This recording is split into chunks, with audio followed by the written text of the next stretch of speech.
नाथ सर्वारिष्ट प्रणाशाय सर्वाभीष्टार्थदायिने सर्वलब्धि निधानाय गौतम स्वामिने नमः। अज्ञानतिमिरान्धानां ज्ञानाञ्जनशलाकया नेत्रमुन्मीलितं येन तस्मै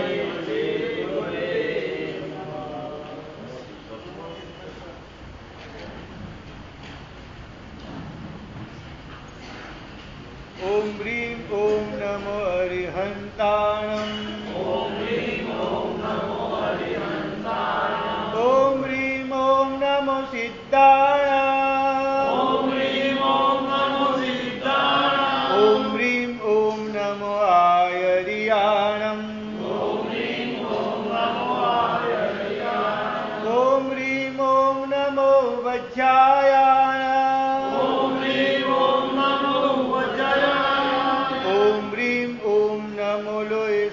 साहूणम् ओम ह्रीं ओम नमो साहूणम् केशो पञ्चन मुक्कारो केशो पञ्चन मुक्कारो सर्व पावपनाशनो सर्व पावपनाशनो मंगलानं च सर्वेषि मंगलानं च सर्वेषि परमं वै मंगलम्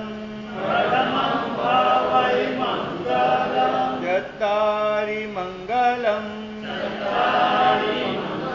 हरिहन्ता मंगलम् सिद्धा मंगलम् साहू मंगलम् केवली पन्नतो धम्मो मंगलम्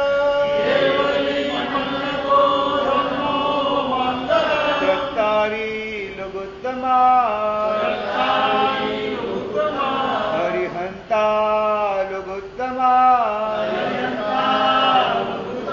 सिद्धा लघुत्तमा साहू लघुत्तमा केवली पन्नतो धम्मो लघुत्तमो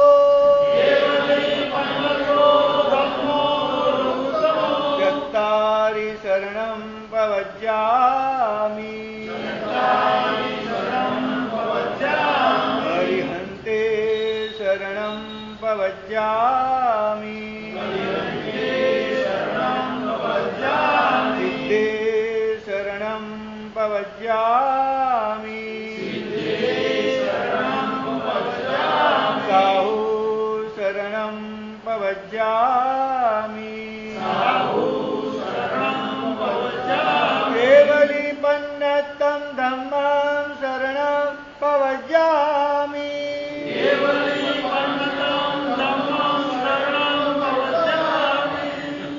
कलिकाल સ્વરૂપ ભગવાન હેમચંદ્રાચાર્ય રચિત યોગશાસ્ત્રમાં શ્રાવકની દિનચર્યામાં આપણે દેરાસરની વિધિ જોઈ રહ્યા છીએ. તો કાલે ચોથો અભિગમ જોયો કે પ્રણિધાન અને પાંચમો અભિગમ છે અંજલિ શિરસી જીને દીઠે. એટલે કે જ્યારે દેરાસરમાં પ્રભુના દર્શન કરવા જાઓ અને પ્રભુની નજર આપણી ઉપર પડે અથવા આપણી નજર પ્રભુ પર પડે, જ્યારે પ્રભુને પહેલાં દેખીએ ત્યારે બે હાથ જોડી મસ્તકે અંજલિ કરી અને નમો જીનાણમ બોલવું, એક આ પણ અભિગમ બતાવેલું છે. હાથમાં પૂજાની પેટી વગેરે હોય તો પણ મસ્તક ઝુકાવીને નમો જીનાણમ બોલવું આ એક અભિગમ બતાવ્યો છે. આખી મજાની વિધિ કે પરમાત્માના દર્શન થતાની સાથે જ આપણે બે હાથ જોડી અંજલિ પૂર્વક આખું બતાવ્યું છે. અંજલિમાં બે હાથ સામ સામે આવવો જોઈએ. આ અંજલિ પૂર્વક અને મસ્તક ઝુકાવી અને નમો જીનાણમ એ બોલવાનું હોય છે. તો આ પાંચ અભિગમ જે છે, સચિત દ્રવ્ય જે છે, આપણા ખાવાની પીવાની વસ્તુ જે છે એ લઈ નથી જવાની, પરમાત્માને ધરવાની વસ્તુ લઈ જવાની છે. અચિત જે છે એ ચોખા વગેરે પણ પરમાત્માને ધરવા માટે લઈ જવાના છે. એકાગ્રતા, પછી ખેસનું ખેસને પહેરવો વગેરે, અને બહેનો હોય તો બહેનો માટે બતાવ્યું છે કે એમને પણ પ્રમાદના ત્રિજ્ઞ જે છે એના માટે રૂમાલ, દસીવાળો રૂમાલ સાથે લઈને જવાનું હોય છે. હા, આપણે ખેસ બાંધીને મુખોશ બાંધીએ, અને બહેનો માટે રૂમાલ, એ રૂમાલ જે છે એ પણ મોટી સાઈઝનો અને દસીવાળો રૂમાલ હોય એ બાંધીને પૂજા કરે, અને જ્યારે પછી ચેતીવંદન કરવાનું આવે ત્યારે પ્રમાણજી અને પછી ખમાસનું અથવા જગ્યા પૂંજી અને પછી ત્યાં ચેતીવંદન વગેરે વિધિ કરે. એટલા માટે બહેનો માટે દસીવાળો રૂમાલ એ એકસાડી ઉત્તરા સંભવમાં આવે. તો 5 અભિગમ કરવા દ્વારા જિનાલયમાં પ્રવેશ કરીને પછી શ્રાવક શું કરે એની હવે આખી વિધિ આપણે જોઈએ. તો દેરાસરમાં પહોંચ્યા પછી પહેલી નિશી જે છે એ અગદારે મજ્જે તૈયા ચી બંધના સમય, એટલે કે પેલા મુખ્ય દ્વાર ઉપર અથવા દેરાસરનો જે મુખ્ય ગેટ કહેવાય ત્યાં નિશી ત્રિજ્ઞ જે છે એ 3 અલગ અલગ જગ્યાએ બોલવાનું છે, અને 3 વાર નિશી બોલવાનું છે. હા, એટલે સમજી લો બરાબર કે પહેલી જ્યારે દેરાસરનું પહેલું પગથિયું હોય અથવા કમ્પાઉન્ડમાં પ્રવેશ કર્યા પછી નિશી એટલા માટે બોલવાનું છે કે હવે હું સંસારનો મનથી વિચાર નહીં કરું, વચનથી સંસારના સંબંધી કોઈ ઉચ્ચાર નહીં કરું, અને કાયાથી સંસાર સંબંધી કોઈ કાર્યો નહીં કરું. આવું બોલવા માટે, આવું નિષેધ કરવા માટે, એક સંકલ્પ કરવા માટે કે હવે ભગવાન અને હું, બીજું કોઈ હોવું ન જોઈએ. પછી ભાવ સાથે 3 વાર નિશી બોલવાની. બીજું 3 વાર બોલવાની પાછળ કારણે પણ બતાવેલું છે કે હવે ભૂતકાળનો પણ વિચાર નહીં કરું, ભવિષ્યનો પણ વિચાર નહીં કરું, અને નજીકનો વર્તમાન, એટલે કે હવે મારે 2 મિનિટ પછી શું કરવાનું છે એનો પણ મારે વિચાર નથી કરવાનો. માત્ર જે તમે ક્રિયા કરી રહ્યા છો એ ક્રિયામાં તન્મયતાને પ્રાપ્ત કરવાની છે. જ્યારે ચેતીવંદન કરતા હોઈએ, જ્યારે સકલ કુશલ વલી બોલતા હોઈએ ત્યારે કયું ચેતીવંદન બોલશું એનો પણ વિચાર ના હોવો જોઈએ. જ્યારે ચેતીવંદન કરતા હોય ત્યારે ચેતીવંદનમાં આપણું મન હોવું જોઈએ, તે શબ્દોમાં, તે ભાવોમાં. નવું થોડું બોલાવતો ત્યારે તે ભાવમાં. પછી જ્યારે જાવંતી ચિયાઈ આવે ત્યારે પાછી મુદ્રા બદલાઈ જાય, એ મુદ્રામાં આપણો ઉપયોગ રહેવો જોઈએ.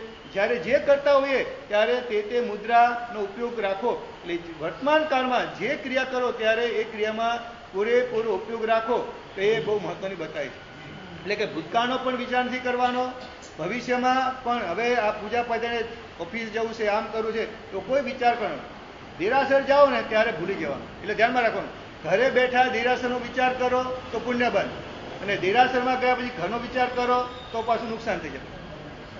હા, એટલે દેરાસરમાં ગયા પછી તમારી પાસે અડધો કલાક છે, અડધો કલાક પૂરેપૂરા બસ તન્મય થઈ જાઓ, એ પ્રભુમય થઈ જાઓ, બસ શાસનમય થઈ જાઓ, પ્રભુના ગુણમય થઈ જાઓ. એટલે બીજું નિશી 3 વાર કેમ બોલવાની કે આપણા 3 બોડી જે છે, આ દેખાતું જે ઔદારિક શરીર, અંદર જે ગરમી અનુભવાય છે, ખોરાકનું પાચન કરે છે, તે તેજસ શરીર, અને જે સંસ્કારરૂપ જે કર્મનું બનેલું શરીર, કાર્મણ શરીર કહેવાય. એ 3 શરીરને ભેદીને આત્મા રહેલો જે છે. આત્મા 3 શરીરથી બહાર અંદર રહેલો જે કહેવાય. આત્મા આ શરીર નથી, કાર્મણ શરીર પણ એ આત્મા નથી, તેજસ શરીર પણ આત્મા નથી, ઔદારિક શરીર પણ આત્મા નથી. તો આ 3 શરીરને ભેદી અને નિશી જો બોલવાનું એટલા માટે કે આત્મા સુધી નિશીનો ભાવ પહોંચે, કે આત્મામાં એવો ભાવ પહોંચાડવાનો છે કે હવે મારે સંસાર સંબંધી કોઈ વિચાર કરવાનો નથી. એટલે આ 3 શરીરને પણ ભૂલી જવાના છે. ઔદારિક શરીરને ભૂલી જવાનું છે, તેજસ શરીર અને સંસ્કાર સંબંધી શરીર સ્વરૂપ જે કાર્મણ શરીર, આ 3 શરીરને ભૂલી અને આત્મા દ્વારા પ્રભુની ભક્તિ કરવાની છે. એટલે એટલા માટે પણ 3 વાર નિશી બોલવાનું છે. એટલે મુખ્ય નિશીનો મતલબ હવે હું બધી જ વસ્તુનો નિષેધ કરું છું, પ્રતિષેધ કરું છું. મોબાઈલ સ્વિચ ઓફ કરી દો અને પછી કોઈ વસ્તુ મેસેજ આવે નહીં, અંદર રિંગ વાગે નહીં, એના જેવું આ વસ્તુ જે છે. તમારે એવું સ્વિચ ઓફ કરી દેવાની કે સંસારનો વિચાર નથી, ઝપકી ના જાય. બસ એટલા સંકલ્પપૂર્વક ભાવપૂર્વક બોલેલા હોઈએ તો પછી દેરાસરની સંપૂર્ણ વિધિ પૂરી થાય ત્યાં સુધી મનમાં કોઈ જાતનો વિચાર આવી શકે નહીં, ઝપકી શકે નહીં. એટલું જો ભાવપૂર્વક બોલ્યા હોય. પણ આપણે દેરાસરમાં ગયા પછી પણ સંસારનો વિચાર આવી જશે. મતલબ શું કે નિશ્ચિત બરાબર બોલાય નથી, સંકલ્પપૂર્વક બોલાય નથી, રૂટીન મુજબ બોલાઈ ગયા છે. પણ ભાવપૂર્વક બોલાવી જોઈએ, જે ઉપયોગપૂર્વક બોલાવી જોઈએ એ ભાવથી, એ ઉપયોગથી, એ સંકલ્પપૂર્વક બોલાય નથી. એટલે પહેલી નિશી જે છે દેરાસરના પહેલા પગથિયે અથવા કમ્પાઉન્ડમાં પ્રવેશ કરતા નિશી બોલવાની છે. એ બોલ્યા પછી દેરાસર સંબંધી કાજો લેવો વગેરે, દેરાસર સંબંધી કોઈ પણ કાર્ય કરી શકાય. ટ્રસ્ટી હોય તો પૂજારીની સૂચના વગેરે કરવી હોય તો એ બધું કરી શકાય. કેસર વાટું વગેરે બધું કરી શકાય. આ બધી જ કાર્યો દેરાસર સંબંધી બધા કાર્યો કરી શકાય. અને થઈ ગયા પછી અંદર દેરાસરમાં ગયા પછી 3 પ્રદક્ષિણા બીજા નંબરની પ્રદક્ષિણા ત્રિક આવે છે. 2 નિશી પતી ગઈ, 1 નિશી પતી ગઈ, હવે પ્રદક્ષિણા ત્રિકની વાત છે. 2 નિશી હજુ બાકી રહી છે, એની આગળ વાત કરશું આપણે. તો પ્રદક્ષિણા ત્રિકમાં ભગવાને 3 પ્રદક્ષિણા આપી એ પ્રદક્ષિણા ત્રિક કહેવાય છે. તો પ્રદક્ષિણા ત્રિકની પાછળ 3 કેમ આપવાની? વધારે પણ આપી શકે, પણ પહેલા મુખ્ય 3 કેમ આપવાની? તો દર્શન, જ્ઞાન, ચારિત્રની પ્રાપ્તિ આપણા જીવનમાં થાય એટલા માટે 3 પ્રદક્ષિણા આપવાની. આપણે બોલે ને, કાળ અનાદિ અનંતથી ભવ ભ્રમણ નાનો નહીં પાર, તે ભ્રમણા નિવારવા પ્રદક્ષિણા દર્શનવા. પછી જ્ઞાન દર્શન ચારિત્રની પ્રાપ્તિ માટેની આપણે દુહો બોલી છે. તો દર્શન, જ્ઞાન અને ચારિત્ર એ મોક્ષનો માર્ગ છે. તત્વાર્થનું પહેલું સૂત્ર સમ્યક દર્શન, જ્ઞાન, ચારિત્રાણી મોક્ષ માર્ગ.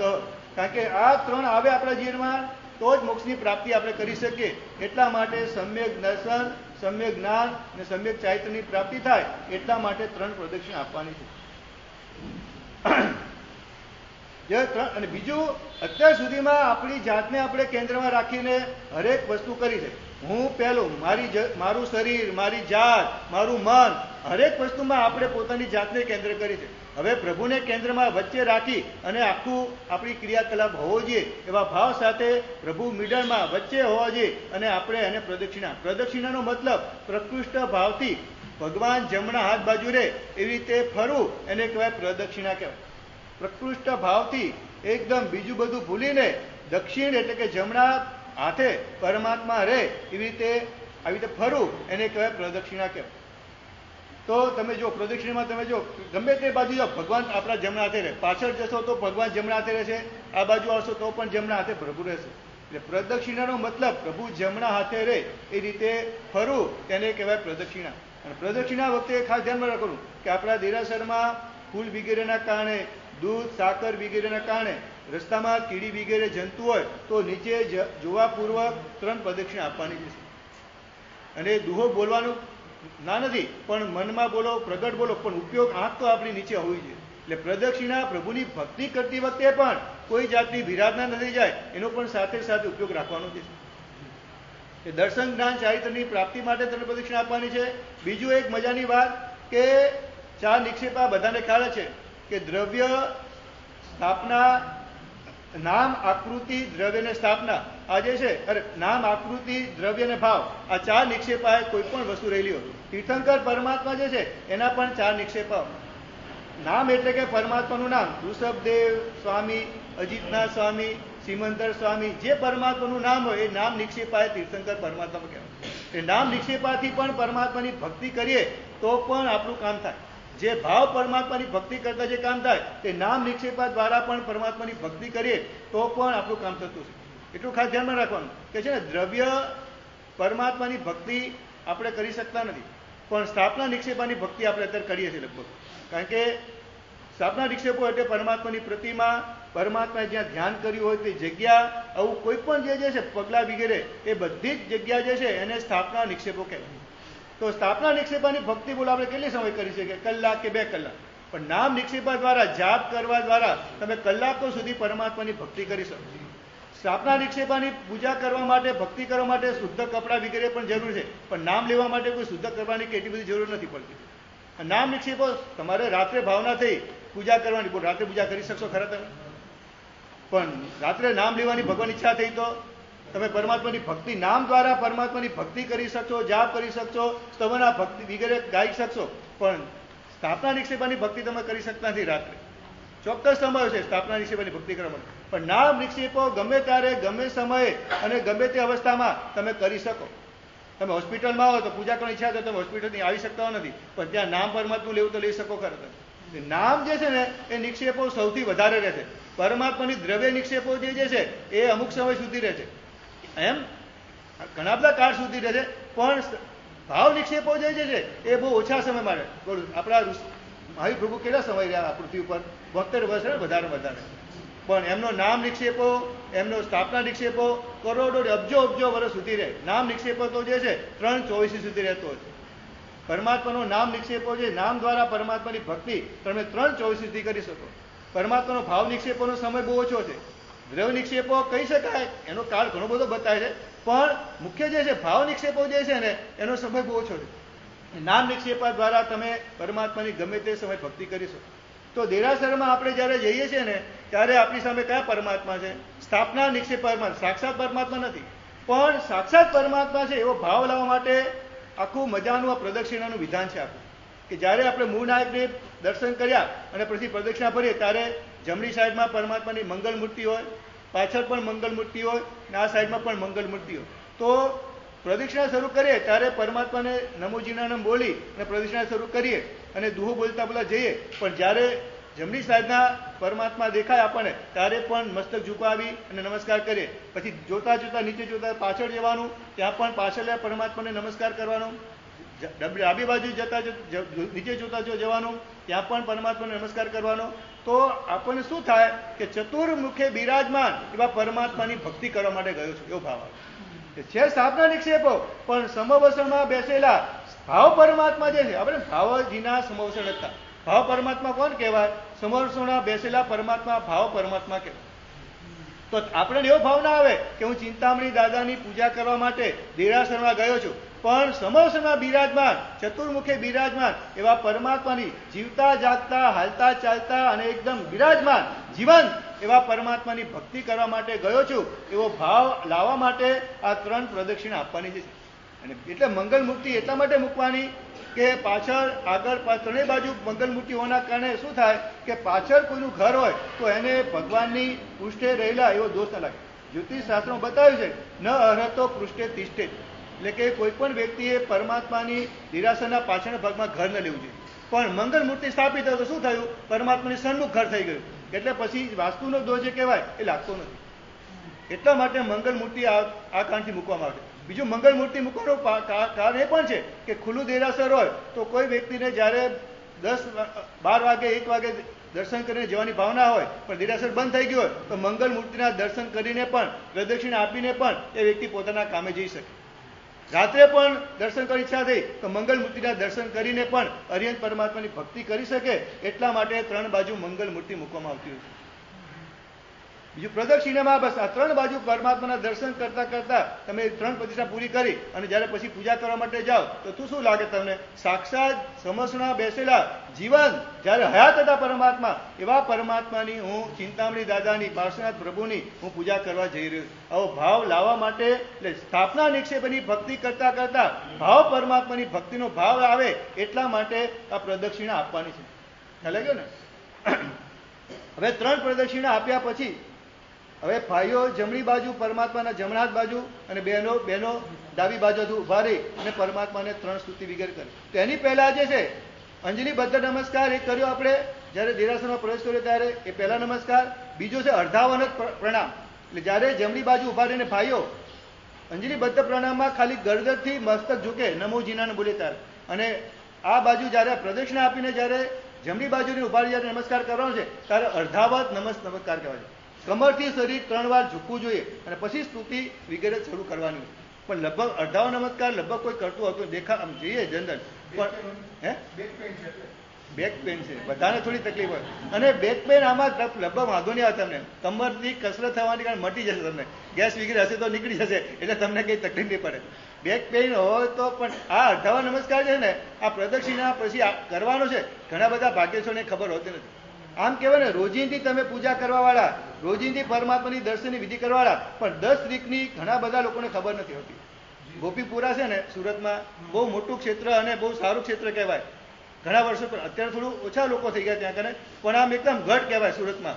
બોલો ત્યાં ઘણા વર્ષો પહેલાની વાત કરું તમને, મારે પ્રવચન આપવાના થયા અને મને થયું કે કયો વિષય લેવો. મને થયું કે 10 રીતની વાત આપણે કરીએ. પહેલા વિચાર કે 10 રીતની વાત લઈએ, પણ આ તો મોટો સંઘ એકદમ બહુ, આ તો બધા વર્ષોથી સાંભળવા વ્યક્તિ છે, એ લોકોને તો બધાને ખબર રહેશે. પણ છતાં પૂછી લીધું કે 10 રીતનું તમને કોઈને ખ્યાલ ન હોય તો સમજાવીએ. અને જ્યારે બધી વાતો કરીને ત્યારે ઘણા બધા શ્રાવકે કીધું, પીઠ શ્રાવકે, સાહેબ આ બધી વાતો અમને ખબર જ નથી. વર્ષોથી 50 વર્ષથી પૂજા કરવાવાળા વ્યક્તિઓને પણ 10 રીતો કઈ બોલો ખબર નથી હોતી. બોલો તમને બધાને ખબર પડી? 10 રીતનું નામ કોઈ બોલી જશે ખરા? 10 રીત કઈ? દેરાસરમાં પૂજા કરવા જઈએ ત્યારે 10 રીતનું પાલન કરવાનું છે ક્રમસર. બોલો કોઈ બોલી શકશે ખરું? કાલે લખી આવશો ખરા કમસે કમ? જોયા વગર જોયા વગર બુકમાં જોયા વગર તમારે 10 રીતના નામ અને એની વિધિ કમસે કમ લખી આવશો ને તમને આનંદ થશે. જે પરમાત્માની પૂજા કરવા માટે વિધિનું બધા પાલન કરવાનું છે, 10 રીતનું પાલન કરવાનું છે. આ ચૈત્યવંદન ભાષ્યના પદાર્થની વાત કરું છું. આ ચૈત્યવંદન ભાષ્યમાં બધી વાતો આવે છે, બધી વાતો. એટલે આપણે ત્યાં શું છે, બે પ્રતિમાં અર્થ પણ થતા નથી ને, એટલે તકલીફ છે. બાકી જો ખરેખર ચૈત્યવંદન ભાષ્યના અમે લોકોને કહીએ છીએ કે તમારે બધું અર્થ ના થાય કે નહીં, ચૈત્યવંદન ભાષ્યમાં ખાલી 10 રીતનું વર્ણન સમજી લો. પચખાણમાં ભાષ્યમાં ખાલી 10 પ્રકારના પચખાણ ખાલી સમજી લો. ગુરુવંદન ભાષ્યમાં ખાલી ગુરુની જે આસાધના થતી એનું સમજી લો. ઘણું બધું સમજવાનું છે, પણ બધું ના સમજી શકાય તો કમસે કમ મેઇન પોઈન્ટ તો સમજી લો કમસે કમ.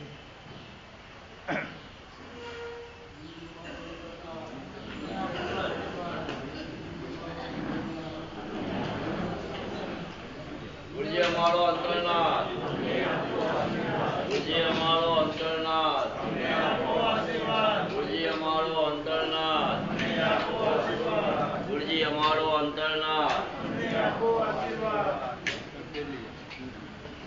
બોલો જીન શાસના સ્વામી કમાસણો મંત્રી ગામી જય સ્વામી કમાસણો મંત્રી ગામી જય સુખ તપ શરીર લીલાવાદ સુખ સંયમ જાત્રા નિરોગી સ્વામી કમાસણો મંત્રી ગામી જય ચાર સંજી સાવન ભૂખ્ય મે એકત્ર રાય ખામે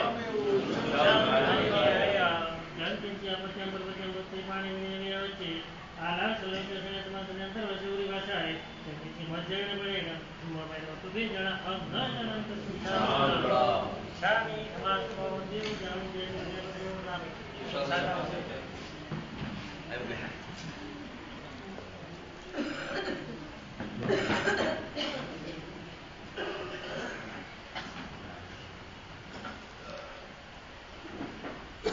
वदति तौतादौ दीने च प्रतिपत्तते सदा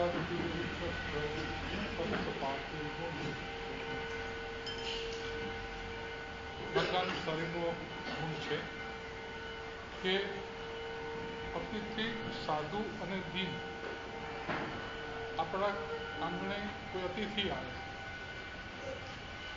અતિથિ એટલે મહેમાન નહીં, જે તમને તિથિ તારીખ જણાવ્યા વગર આવે એ અતિથિ, અને તિથિ તારીખ જણાવીને આવે એ મહેમાન. તમને કેક બી આ ટાઈમે ટ્રેન ઉપર લેવા આવજો, આ તારીખે આવીશ, એ બધા મહેમાન છે. અને જે સાધુ સંતો વગેરે આવે એ અતિથિ કહેવાય. અને જે પંચમહાવતારી ગુરુ ભગવંતો આવે, જેને આપણે સુપાત્ર દાન કરવાનું છે, એ સાધુ કહેવાય. અને જે દીન દુખિયા ભિખારી આવે એ દીન કહેવાય. એટલે અતિથિ, સાધુ અને દીન એ આપણા ઘરે આવે તો એની યોગ્ય રીતે એની સાર કરી એ પણ માર્ગાનુસારીનો ગુણ છે. સામાન્ય રીતે એમ કહેવાય કે શ્રાવકનું ઘર હોય એના દરવાજા અભંગ દ્વાર હોય, દરવાજા ખુલ્લા જ હોય. એટલે કોઈ પણ માણસ તમારા ઘરે આવે, આજે હવે બધી સિક્યુરિટીના પ્રશ્નો થઈ ગયા એટલે તમારે બધું દરવાજા બંધ રાખવા, પછી પેલા કી હોલમાંથી જોવાનું, પછી ખોલવું કે ના ખોલવું એ નક્કી કરવાનું. આવી બધી પરિસ્થિતિઓ થઈ ગઈ છે. પણ પ્રાચીન કાળમાં તો એક જ જૈનોના મુલ્લામાં બધા જૈનો જ રહેતા હોય, એટલે કોઈ અજાણ્યો માણસ એ શેરીમાં દાખલ થાય નહીં, થાય તો તરત તેની પૂછપરછ છે, કોનું કામ છે, કેમ આવે છે, શું છે. તો પરમદેવસુરી મહારાજને ધ્યાનમાં આવ્યું કે હવે ભયંકર દુષ્કાળ 3 વર્ષનો પડવાનો છે. તો એમને થયું કે એવો કોઈ શ્રાવક હોય કે જે આ દુષ્કાળની અંદર લોકોનું અનાજ વગેરે આપી શકે. કારણ કે ખબર પડ્યા પછી એનો કાળા બજાર કરવા વાળા હોય, પહેલાથી ખબર પડે કે આ વસ્તુના ભાવ વધી જવાના છે તો એનો સ્ટોક કરીને કાળા બજાર કરે એવા માણસો ઘણા હોય છે. પણ એમને લાગ્યું કે આ જગડુ શાહ એવો માણસ છે કે આ માણસ લોકોનું ભલું કરે એવો છે. એટલે જગડુ શાહને કીધું કે જગડુ શાહ, હવે આવતા 3 વર્ષ સુધી વરસાદ પડવાનો નથી અને લોકો ઘણા તકલીફમાં મુકાશે, તો તારી પાસે જે કંઈ સંપત્તિ હોય એના દ્વારા અનાજનો સંગ્રહ કરી અને જ્યારે જરૂર પડે ત્યારે એ લોકો દીન દુખિયાને આપવા માટે તું પ્રયત્ન કરજે. તો એને તરત ગુરુ આજ્ઞા તરતથી કરી. એના જેટલા પણ મહેતાઓ મુનિમો હતા બધાને કીધું કે જેટલી પણ અનાજની મંડીઓ છે ત્યાં જઈને જેટલું અનાજ મળે એટલું ખરીદી કરો અને ત્યાં કોઈ ગોડાઉન લઈ અને એને સ્ટોર કરજો. આખા દેશની અંદર ઠેર ઠેર જ્યાં જ્યાં અનાજના મોટા મોટા બજારો હતા ત્યાં જઈને માણસોને મોકલીને અનાજ ખરીદી. અને પછી એને થયું કે 3 વર્ષ દુષ્કાળ ચાલવાનો છે તો 3 વર્ષ હું જીવતો રહીશ આની તો કોઈ ખાતરી. કાલે હું ના હોઉં અને મારી પાછળ કોઈ આના કાળા બજાર કરે કે આવું કંઈ કરે તો એ પણ ના ચાલે. એટલે દરેક ગોડાઉનમાં એને એક પતરું મુકાઈ દીધું તાંબાના ઉપર લખીને કે નોટ ફોર સેલ. આ અનાજનો એક પણ દાણો વેચવાનો નથી, આ બધું જ ફ્રી ઓફમાં જે લોકોને જરૂર હોય એને આપવા માટે આ સંગ્રહ કરવામાં આવે છે. દરેક ગોડાઉનમાં આ પતરું મુકાઈ દીધું. અને પછી એને દુષ્કાળનું પહેલું વર્ષ આવ્યું. 1 વર્ષ તો માણસ જેમ તેમ કરીને ખેંચી નાખતો હોય, આગળ પાછળનું હોય. પણ જગડુ શાહને ખબર હતી કે હજુ બીજા 2 વર્ષ આનાથી પણ મુશ્કેલ આવવાના છે. એટલે જ્યાં સુધી લોકો પોતાની રીતે ચાલતા હોય ત્યાં સુધી ચાલવા દો. બીજા વર્ષે તો લોકો પાસે પણ કોઈ સ્ટોર રહ્યો નહીં. મોટા મોટા શ્રીમંતો ને રાજા મહારાજાઓના પણ કોઠારના તળિયા આવી ગયા. ત્યારે એને ઠેર ઠેર રસોડા ખોલી નાખ્યા કે આવો અને ફ્રી ઓફ ચાર્જમાં જમવા. અને ત્રીજું વર્ષ જ્યારે આવ્યું ને ત્યારે તો રાજા મહારાજાઓને પણ તકલીફ પડી ગઈ અને એમને થયું કે હવે અનાજ વગર લોકોને જીવાડવા કેવી રીતે. એમને કહ્યું કે ક્યાંય પણ અનાજ હોય તો તપાસ કરો. ત્યારે બધેથી એક જ જવાબ આવ્યો કે આખા ભારતમાં કોઈની પાસે અનાજનો પૂરતો સ્ટોક હોય તો એક જગડુ શાહ છે, તે એની દાનશાળાઓમાં રોજના સેંકડો હજારો માણસ જમે છે, એને કોઈ અનાજનો પ્રોબ્લેમ થતો નથી. અને આખા ભારતમાં 112 એની દાનશાળાઓ ભોજનશાળાઓ ચાલુ છે. દિલ્હીના રાજાએ કીધું કે અમારે અનાજ જોઈએ છે. સિંધના રાજા કે અમારે અનાજ જોઈએ છે. પાટણનો રાજા કે મારે અનાજ જોઈએ છે. બધાને અનાજ.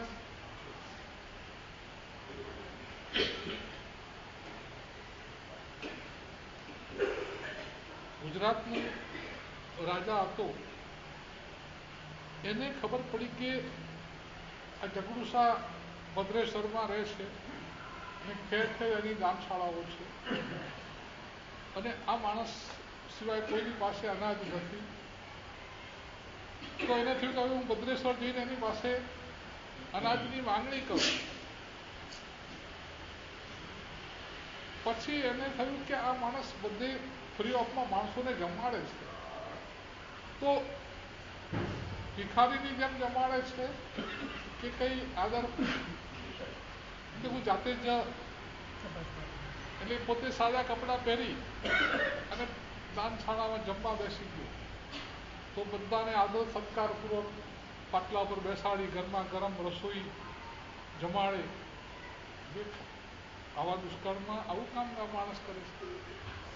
અને ભોજન પૂરું થયું એટલે મહેતાજીએ એનાઉન્સ કર્યું કે આ પાછલા દરવાજેથી બધા નીકળજો અને પડદાની પાછળ શેઠ બેઠા છે, જગદુશા શેઠ, તમે અંદર પડદામાં હાથ નાખજો, શેઠ તમને ઇનામ તરીકે જે કંઈ બક્ષિસ આપે તે લઈને જજો.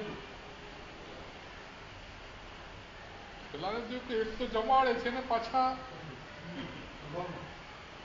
એને જગડુશાને જોવાતા કે આવો માણસ છે કોણ. પણ જગડુશા તો પડદાની પાછળ ઉભા રહે, પોતે કોને મદદ આપે છે પેલાને શરમ ના આવે. કેમ કે આ દુષ્કાળમાં તો ભલભલા ખાનદાન માણસોને પણ ભોજનશાળામાં જમવા આવવું પડે એવું હતું. એ લોકોને હાથ લાંબો કરતા શરમ આવે, એટલે એને શરમ ના આવે એટલે પડદાની અંદર હાથ નાખે. તો રાજાને થયું કે ચલો આપણે પણ હાથ નાખો, શું આપે છે. વસ્તુપાળીનો હાથ જોયો, એની હાથની રેખા જોઈ, ત્યાં તો કોઈ કરોડપતિ કે અબજોપતિ માણસની રેખા છે. અને એ માણસને પણ જો હાથ લાંબો કરવો પડતો હોય તો નાના માણસની તકલીફ નાની હોય તો મોટા માણસની તકલીફ. આને 8 રૂપિયા આપું તો આનું કામ નહીં થાય. હીરાની વીંટી કાઢીને મૂકી દીધી. રાજાએ જોયું, અરે પ્યોર હીરાની વીંટી, આ માણસ મોઢું જોયું નથી, ખાલી હાથ નાખીને હીરાની વીંટી આપે છે. એને થયું કે ચલો બીજો હાથ નાખવા દે, હવે શું આપે છે. ડાબો હાથ નાખ. જગડુશાને ખ્યાલ આવી ગયો કે જે માણસનો જમણો હાથ હતો એ જ માણસનો આ. અને કોઈક રાજા મહારાજા કે અબજોપતિ માણસ છે, આની રેખા, એની હાથની હથેળી, મજૂર માણસની હથેળી તો એકદમ કડક હોય, આ એકદમ મુલાયમ. એને થયું કે મેં બીજો માણસ હોય તો વિચાર કરે કે માણસ શરમ નથી આવતી, એક વાર આપી તો બીજો હાથ નાખે છે, ચાલ ગેટ આઉટ કરીને. પણ એ માણસ પોઝિટિવ એંગલનો હતો. એટલે આ માણસની તકલીફ કંઈક બહુ વધારે હશે. મેં હીરાની વીંટી આપી પણ આટલાથી એનો પ્રોબ્લેમ સોલ્વ થાય એવું નહીં હોય. ગળાનો હાર કાઢીને મૂકી દીધો. પેલા રાજાને થયું કે આ માણસ છે કે દેવ છે, શું છે મને ખબર નથી પડતી. એને ફટ કરતો પડદો હટાવી નાખ્યો. જગડુશા કે ભાઈ પડદો શા માટે હટાવ્યો? મારે કોઈનું મોઢું જોવું નથી એટલે પડદો રાખ્યો છે. પણ કે મારે તમારું મોઢું જોવું છે કે તમે એવા કેવા માણસ છો કે માણસનું મોઢું જોયા વગર હીરાની વીંટી મૂકી દો છો, પાછો એ જ માણસ બીજો હાથ નાખે તો તમે એને હીરાનો હાર આપી દો છો. કે ભાઈ મને મારા ગુરુદેવે કીધું કે ભયંકર દુષ્કાળ પડવાનો છે ને લોકો તકલીફમાં મુકાવાના છે, તો લોકોની તકલીફ તો દૂર કરજે, આવું મારા ગુરુદેવે કીધું છે. એટલે મેં તો 3 વર્ષ પહેલા ગુરુદેવે કીધું એટલે અનાજનો સંગ્રહ કર્યો હતો, બાકી અત્યારે તો અનાજ કંઈ મળે પણ નહીં. અને મને એમ લાગ્યું કે તમે કોઈ મોટા માણસ છો અને તમારી તકલીફ પણ મોટી હશે. કે હું ગુજરાતનો રાજા છું અને મારા ગુજરાતના લોકો અનાજ વગર ટળ વળે છે, માટે તમે મને અનાજ આપો. એ કે આપો, અનાજ તો મારી પાસે છે અને મારે અનાજ આપવાનું જ છે. તો કે તમારે જે ભાવ લેવો હોય એ ભાવ લો. એ કે નહીં, આ અનાજ મેં ખરીદ કર્યું ત્યારે જ નક્કી કર્યું હતું કે નોટ ફોર સેલ, આ સેલ માટે નહીં, આ ડોનેશન માટે જ છે. તમારે જેટલું જોઈએ એટલું અનાજ મળશે પણ ફ્રી ઓફ ચાર્જમાં જ મળશે. પણ રાજા કે ભાઈ હું રાજા છું, મારી પાસે પૈસા છે, હું તારી પાસેથી ખરીદીને મારા પબ્લિકને મફત આપીશ. એક રાજા તરીકેની મારી ફરજ છે. કે તમારી ફરજ બરાબર છે, પણ મેં જે સંકલ્પ કર્યો છે કે આ અનાજનો એક પણ દાણો વેચવો નહીં, એટલે નહીં જ વેચાય. આ તો હું જીવતો છું, કારણ હું ન હોઉં ને તો મારી પાછળવાળો પણ કોઈ ભૂલ ન કરે એટલા માટે મેં દરેક ગોડાઉનની અંદર તાંબાના પતરા ઉપર લખીને લખાણ્યું છે. તો કે તું મને અનાજ આપ. તો કે તમારા પાટણમાં પણ મારો ગોડાઉન છે, ચલો ત્યાંથી જ તમને આપું. રાજાને ગોડાઉનમાં લઈ ગયો અને પતરું વંચાવ્યું કે જો આ જે દિવસે ગોડાઉનમાં અનાજ મૂક્યું એ દિવસે કન્ડિશન કરી નાખી હતી કે આ અનાજનો એક પણ દાણો વેચવાનો નથી, જરૂરિયાતવાળાને મફતમાં ફ્રીમાં આપવાનો છે. દાદાજી આવા માણસો છે કે જે લાખો કરોડો રૂપિયા કમાઈ શકાય એના જગ્યાએ મારા જેવો સામેથી પૈસા આપવા તૈયાર છે, તો પણ કે છે કે મારા ગુરુ મહારાજે મને કહ્યું છે કે લોકોની મદદ કરવા માટે તારે તારી સંપત્તિનો ઉપયોગ કરવાનો છે. આજે જગડુસાને કેટલા વર્ષ થઈ ગયા? જગડુસાનો કોઈ છોકરો છે કે નહીં? આપણે લગભગ હતો જ નહીં, જગડુસાને જ નહોતો છોકરો, એટલે અત્યારે એની કોઈ પેઢી હોય સવાલ નથી. છતાં લોકો જગડુસાને કેમ યાદ કરે છે કે એ માણસે લોકોને દીન અને દુઃખીના આંસુ લૂછવા માટે જ્યાં કરોડો રૂપિયાની કમાણી થવાના ચાન્સ હતા એ છોડીને ફ્રી ઓફમાં અનાજ આપ્યું. તો આપણે આંગણે કોઈ ભિખારી આવે, દીન આવે, દુઃખી આવે તો એને કંઈક ને કંઈક આપી અને ગુરુ મહારાજ પધારે ત્યારે ઉભા થઈ બહુમાનપૂર્વક એમને અને લ્યો ગુરુ મહારાજ તો હોય એટલું જ લે, પણ આપણા ભાવ તો એવા હોય કે જેટલું વરાવી શકાય એટલું વરાવો. ચંપક શ્રેષ્ઠીના ઘરે ગુરુ મહારાજ ધર્મલાભ કહીને પધાર્યા અને એ જ વખતે તાજું ઘી એમના ઘરે આવેલું, તપેલું ભરીને પડેલું તાજું ઘી. એને થયું કે ચલો ગુરુ મહારાજના પગલા પડ્યા છે અને ચોખ્ખું તાજું ઘી, તો ઘી મોટા ભાગે ચમચીથી લોકો વરાવે, પણ એને ભાવ એવો થઈ ગયો ને કે આખું તપેલું છે. સામાન્ય મહાત્મા એમ જ કે તપેલાને રહેવા દો, પછી અમારે વધારે પડતું આવી જાય તો અમારે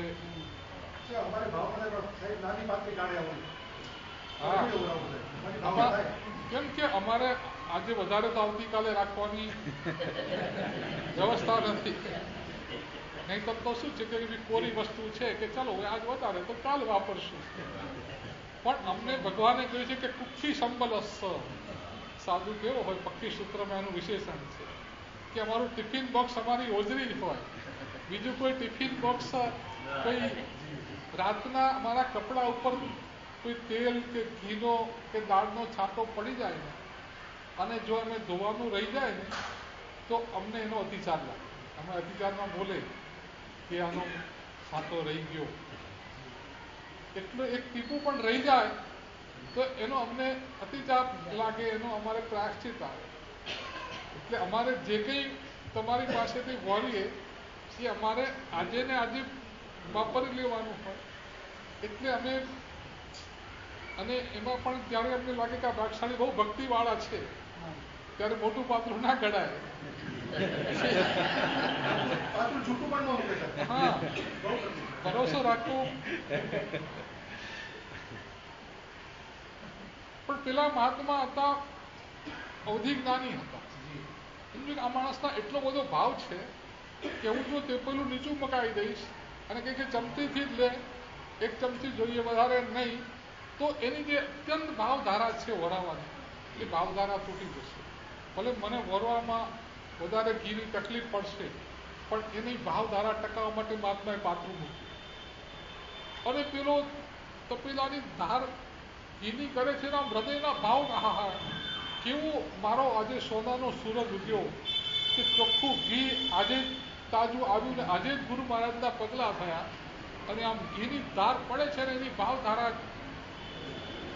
મારા સાહેબ અવધિજ્ઞાનથી એની ભાવધારા જુએ છે કે ભાઈ આની ભાવધારા આટલી ચડે છે, આ ઘીથી આપણને તકલીફ થશે, પણ એ માણસને અત્યારે જો આયુષ્યનો બંધ પડે તો પહેલા દેવલોકમાં જાય, આટલો એનો ભાવ છે. તો હવે ભલે ઘી પડે ભાવધારા બધા હવે બીજા દેવલોક, ત્રીજા દેવલોક, ચોથા દેવલોક. મહારાજને થયું કે આના આટલું ઘી વરાવતા એને જો 5મો, 6મો, 7મો દેવલોક મળતો હોય તો આપણે એની ભાવધારાને તોડવી. પણ એ 8મા અને 10મા પછી પેલો વિચાર કરવા માંડ્યો કે પાત્રું અડધું ઘીનું ભરાઈ ગયું, હજી મારા સાહેબ ના પાડતા નથી. હવે આ મારા સાહેબ આ ઘીનું કરશે શું? મહારાજે જોયું કે તો હવે રિવર્સમાં ગાડી આવી. 11માંથી 10, 9, 8. મહારાજ કે રહેવા દે, હવે પડીશ નહીં, નીચે ના પડ. પેલા કે હું તો ઉભો જ છું, પડે છે ઘીને ના નથી પાડતા ને મને પડવાની, હું તો ઉભો જ છું. મહારાજ કે તું 12મા દેવલોક પહોંચી ગયો તો અને ગાડી તારી રિવર્સમાં ચાલે છે. તું મારા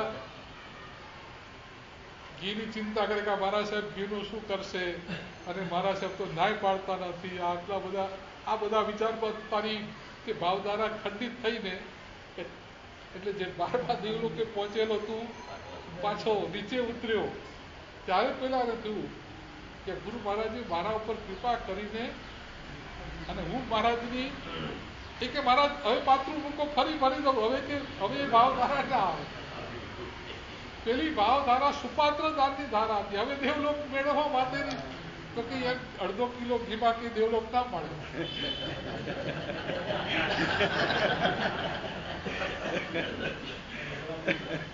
એક ચમચી ઘીમાં પણ દેવલોક મળે, પણ એ સુપાત્ર દાનમાં ગુરુ ભગવંતને વરાવું છે. સારી પત્રે ખીર આટલી જ વરાઈ, પણ 99 પેટીઓ આવતી થઈ ગઈ.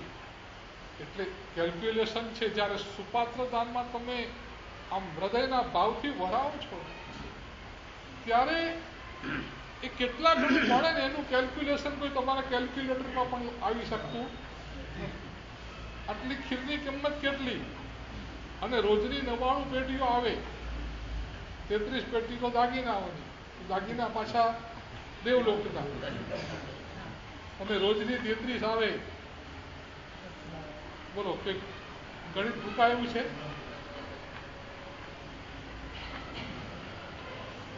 તો આ સુપાત્ર દાન, પણ આ ભાવ એવા હોય કે મારા આંગણે ગુરુ મહારાજ પધાર્યા છે તો આમ જે તૈયાર છે તે વરાય. આત્મારામજી મહારાજ છે મહેસાણામાં વિહાર કરતા પધાર્યા.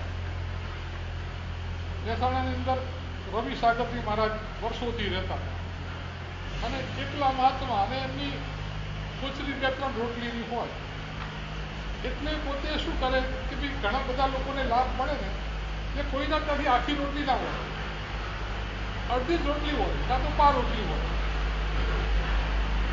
કોઈ પણ બેન આખી રોટલી ના પાડે પેલી અડધી કરતો જ લો. એટલે લોકોને બોરાવાના ભાવ થકે એકથી વધારે તો લે જ નહીં. એક લે કાં તો પૂછે પાસે આખી લઉં કે અડધી લઉં. હવે આ પંજાબી 10 સાધુ આવ્યા આત્મારામજી મહારાજ સાથે અને વરવા ગયા. લોકોના સંસ્કાર પેલા આખી રોટલી ને અડધી રોટલી અને પાછી ફુલકા જેવી રોટલી. આ પંજાબના જાડા રોટલા ખાવા વાળા મહાત્માઓ વરવા કે મારા સર આખી રોટલી લઉં કે અડધી લઉં? મહારાજને તું આ ફુલકા જેવી રોટલી છે એ એક લેશે પાછી કે આખી લઉં કે અડધી. આમાં મારી પુત્રી કેટલા પૂરી થશે? બીજા ઘરે ગયા તો એ જ વાત, આખી લઉં કે 2-3 ઘરે ફરી મહારાજ પાછા આવી ગયા કે ગુરુદેવ અહીં તો આજે ઉપવાસ જ કરી લઈએ કે આમાં કઈ કોચરીનો કઈ મેળ પડે એવો નથી. એક તો ફુલકા જેવી રોટલી હોય છે અને પાછી પૂછે છે કે આખી લઉં કે અડધી લઉં? હવે આપણી ગોચરી પૂરી ક્યાં થાય આમાં? આત્મારામની કે મને પાત્રા જોડી આપી દો, જ્યાં વરામાં ધર્મરામ પેલી સાવિકા કે મારા સાહેબ આખી રોટલી લઉં કે અડધી? અરે કે આખી ને અડધી શું કરે છે? 10 પંજાબી સાધુ છે, લે જેટલા લેવા આવે એટલી 8-10 રોટલી લઈ લે કે એક અડધી શું પૂછે છે? આત્મારામજી એટલે એક જબરજસ્ત પ્રતિભાશાળી પુરુષ હતા. પેલા રોજવાળા સાધુથી આવું ભૂલી ના શકે. એ તો બધા ઘરે કહી દીધું ચલો ઉપાડો તો 8-10 રોટલી લઈ લો, અમે 10 પંજાબી સાધુઓ છીએ, અમારો ખોરાક તો જ્યારે આપણે ગુરુ મહારાજને ભાવથી ઓળાઈએ છીએ ત્યારે જે એનું પુણ્ય બંધાય છે એનો કોઈ ગણતરી નથી કરી શકાતી.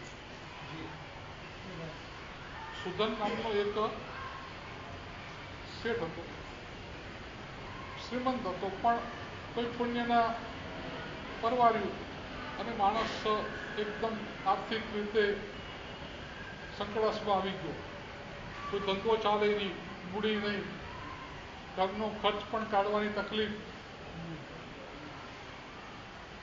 એની સાવિકા એમ કે તમે મારા બાબા પાસે જાઓ, મારા બાબા પાસે તો પુષ્કળ ધન છે, તમને આપશે. પણ પેલા શેઠ સમજે કે ભાઈ આપણા પુણ્ય નબળા ત્યારે તો તકલીફ આવી છે અને સાસરા પાસે માંગવા જવું એ કોઈ પણ સમાની માણસને પસંદ ના પડે. એને જો સાસરાને ખરેખર આપવું હોય તો એને ખબર જ છે કે ભાઈ જમીનની તકલીફ અત્યારે તકલીફમાં છે, એટલે પોતાની દીકરીને આપવાનું છે, તેમાં કંઈ લેવા જાય ને માંગવા જાય એવી સમજ રાહ જોઈએ, મોકલી આપે. પણ નથી મોકલી આપતા એનો અર્થ છે કે એમને આપવાની કોઈ, અને આપણે એની પાસે જઈને માંગવું એટલે શેઠ ટાળે વાત. પણ શેઠાણી રોજ અને રોજ ઘરમાં તકલીફ હોય, આજે આ નથી, પેલું નથી. શેઠાણી હું તમને રોજ કહું છું કે આ બધી તકલીફોનો અંત આવી જાય, તમે મારા બાબા પાસે જાઓ.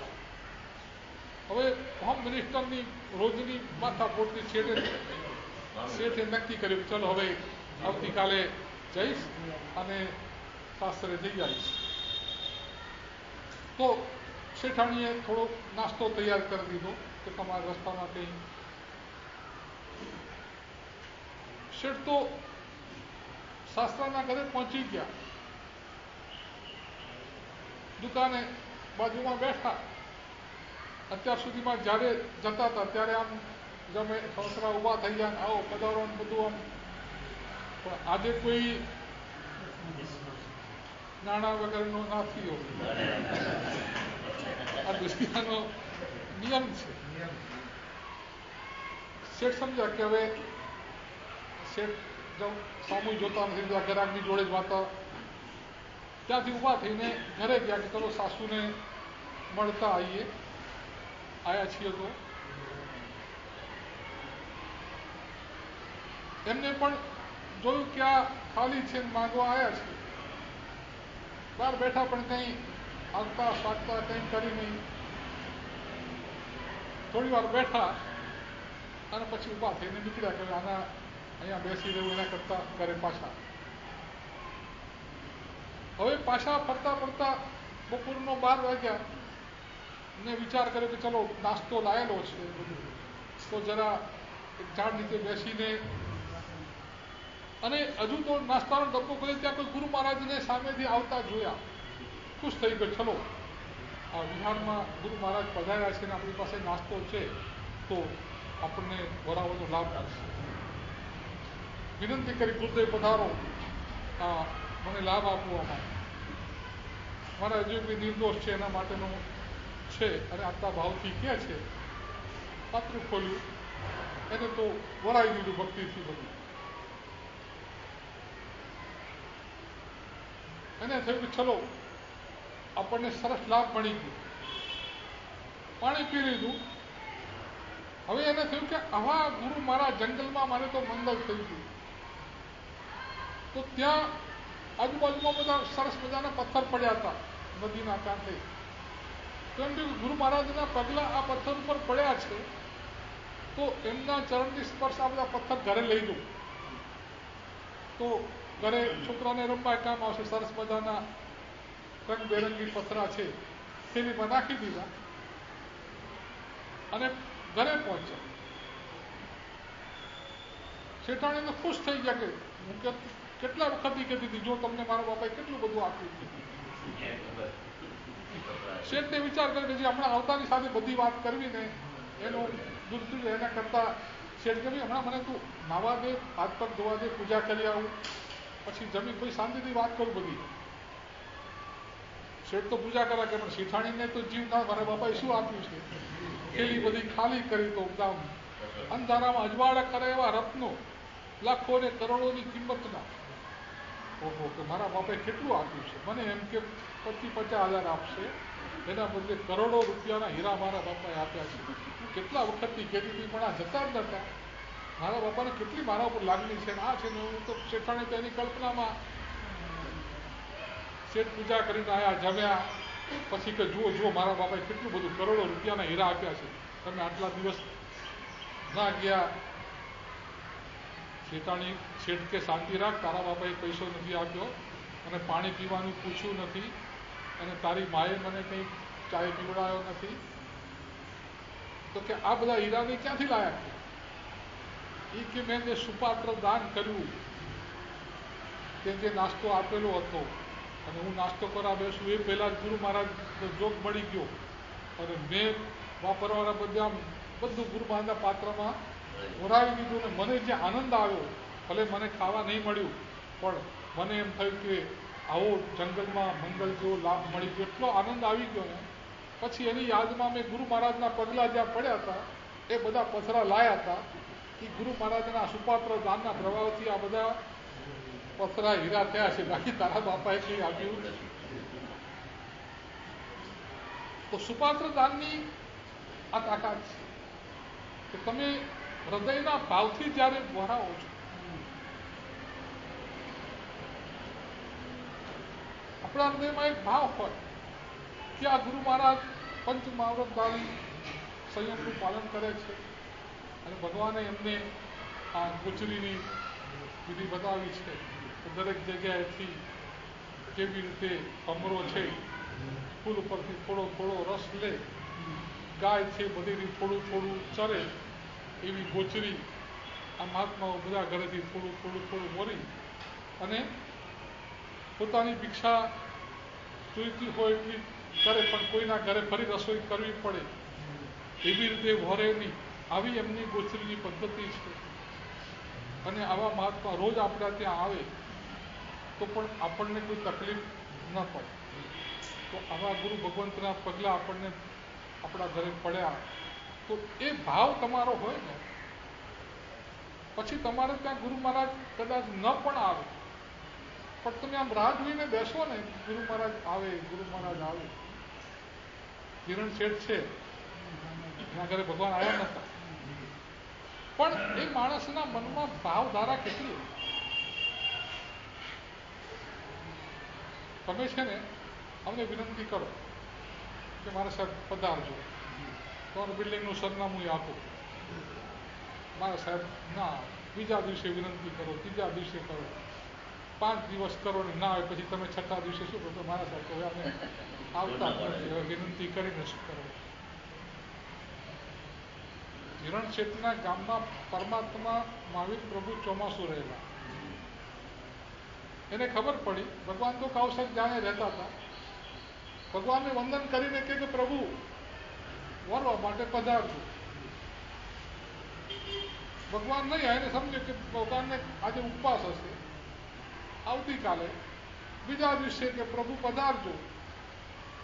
નહીં આવે કે છઠ હશે, પાછું ત્રીજા દિવસે નહીં આવે કે અઠમ હશે, પછી કે 4 ઉપવાસ હશે, 15 ઉપવાસ હશે, માસ કમણ હશે, 2 માસ કમણ, 3, રોજ 120 દિવસ સુધી રોજ એને. અને 121મા દિવસે કે 4 રાશિ તપ હોય ભગવાન. તો આજે ચોમાસું પૂરું થાય તો આવતીકાલે તો ચોક્કસ ભગવાનને પારણું હશે.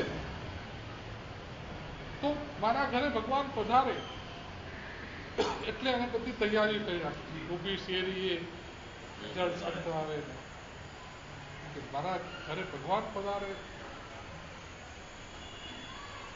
અને ભગવાનને કોઈ એવું નતું કે 120 દાડા વિનંતી કરી ગયો છે તો આ ભગતના ત્યાં પહેલા લાભ આપીએ, એવું કંઈ નહીં. ભગવાન તો બીજા શેઠના ત્યાં, પેલા શેઠને ખાટલા ઉપરથી ઉભા થવાની ફુરસદ નથી. એ નોકર કે આ મહારાજ આવે, મહારાજને વરાવી દેખે અને પેલી નોકર બાઈએ વરાવી દીધું. અને ભગવાનને જ્યાં બારણું થાય આકાશમાં ઘોષણા થાય, 12.5 કરોડ સોનૈયાની વૃષ્ટિ થાય, જ્યાં બધું દુંદુભી વાગી એટલે પેલા જીરો શેઠ તો બિચારા હમણાં ભગવાન આવશે, ભગવાનને હું વરાઈશ, ભગવાનને સુપાતો 4 મહિનાના ઉપવાસના પાળવાનો મને લાભ મળશે, આ મળશે, એવી ધારામાં હતા ને કે ક્યાંય ના ક્યાંય એની ધારા ચાલતી. આ દેવ દુંદુભી જો ન વાગી હોત ને તો કદાચ એને સપક શ્રેણીએ માંડી દીધી હોત કે 12મા દેવલોકના, પણ દેવ દુંદુભી વાગી એટલે એની ધારા તૂટી. તો આ જે ભાવધારા છે એ ભાવધારાનું મૂલ્ય છે. તમે કેટલી રોટલી વરાવો છો કે મીઠાઈ વરાવો છો એ બહુ મહત્વનું નથી, પણ તમે કેવા ભાવથી વરાવો છો. તો અતિથિ દીન અને સાધુ આપણા આંગણે જે પણ આવે, તારા આંગણી પૂછીને કોઈ આવે, આવકારો મીઠો આપણા આંગણે આવે એને આવકારો આપવાનો છે. નવસારી મુકામે કચ્છાધિપતિ હેમપ્રભ સુરી મહારાજ ગઈકાલે સાંજે કાળધર્મ પામ્યા છે. લગભગ 90થી પણ વધારે વર્ષની એમની ઉંમર હતી. ગયા વર્ષે અમારું ચોમાસું વેસુમાં હતું, એમનું પણ બાજુમાં વેસુમાં હતું.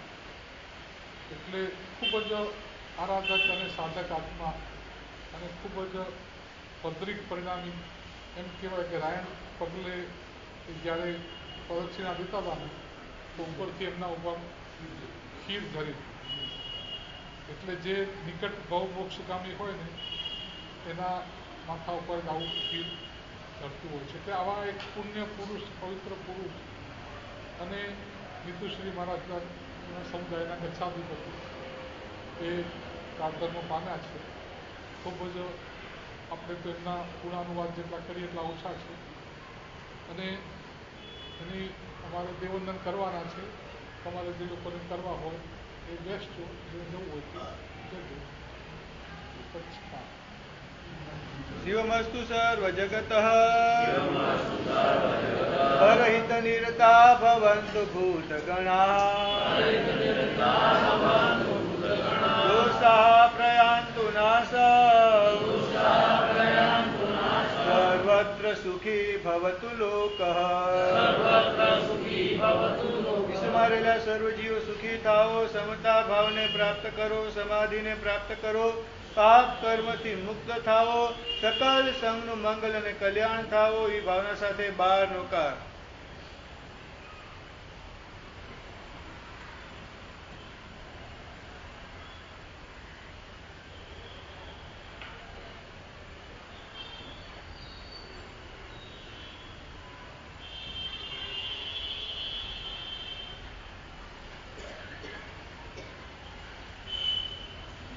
પગલાની ઝડપ છે.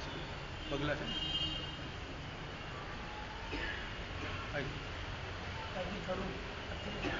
હા, પાયો આથી પાયો શરૂ થાય છે.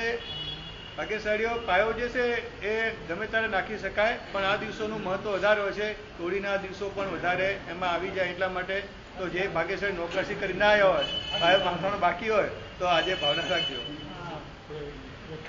બોલો શ્રી ચિંતામણી પાર્શ્વનાથ ભગવાન કી જય. આચાર્ય ભગવાન ગણેશ ભગવાન, સાધુ ભગવાન, સૌના ભાઈઓ બહેનો, ચાતુર્માસની આરાધના પૂર્ણ થઈને આપણી આરાધના અત્યારે ચાલુ છે. એમાં પણ આવતીકાલ રવિવારે જ્ઞાન ભંડારના સમગ્ર ભારતભરના જે અગ્રણીઓ છે, અનુભવીઓ છે, એનું કાલે આપણા સંઘની અંદર મિલન રાખવામાં આવ્યું છે. અને સવારે વ્યાખ્યાન આપણા બધા માટે 9 થી 10 રહેશે. આરતીનો ઉપર અવાજ આવતો ને 8 થી 9 જે આપણું રેગ્યુલર વ્યાખ્યાન છે એવી રીતે 8 થી 9 વ્યાખ્યાન દેશે. અને ત્યારબાદ જે જ્ઞાન ભંડારનું જે આપણું અહીંયાનું પ્રોગ્રામ છે તે બીજે માળે રહેશે અને ત્યાં એમની વિધિ પ્રતિ શરૂ થશે. ભારતભરના લગભગ 150 જણ આવવાના છે, 50 મહેમાનો પણ આવવાના છે. અને સવારે લગભગ 10 થી 1 પહેલું સેક્શન રહેશે અને 2 થી 5 બીજું સેક્શન રહેશે. આવી રીતે તેઓનું એક મિલન અને ગેટ ટુગેધર રાખ્યું છે. એમાં જ્ઞાન ભંડાર વિશે વિશેષ માહિતીઓ એનું જે કંઈ નિરાકરણ છે સારામાં સારી રીતે જે અત્યારે નામ લખાઈ રહ્યું છે અને એની આગળ શું કરવું એનું સાહેબ માર્ગદર્શન આપશે અને એની બાબતમાં વિચારણા.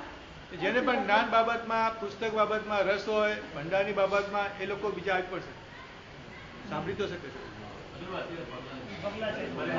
અત્યારે આપણા સંઘના હિરેનભાઈના 50મી હોળીના પાણા નિમિત્તે પરેશ ભવનમાં અત્યારે જ વ્યાખ્યાન પછી પગલાં દેવનંદ લેવામાં આવે પછી છે.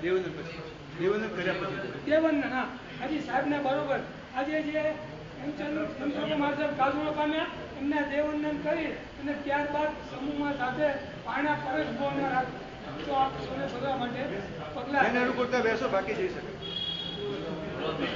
ગુરુવંદ શાની કમાસણો વંદેવ જામી જય નિશ્ચિયાય નિત્યનંદન. શાની કમાસણો વંદેવ જામી જય નિશ્ચિયાય નિત્યનંદન. કા સુરાય સુગતપ સદિને નિરાવાદ સુખ સંચમ જાત્રા દેવો જોજી. આત્મનિર્ભર દેસુજી.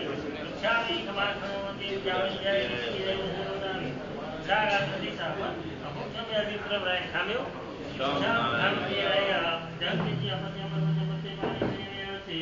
આલા સરોજે સર્જમાની અંતર વસોરી વસાય સંગીતી મજ્જાને મળીને કે જણા આમ ન જાણે તો ઈચ્છાની કમાસનો દેવ જામ દેવ સેવનના. ગાડી વાળો છે કે પછી ખાણો થાવ છે. પાસ છે કોઈ પાસ લોકટ છે આપણે.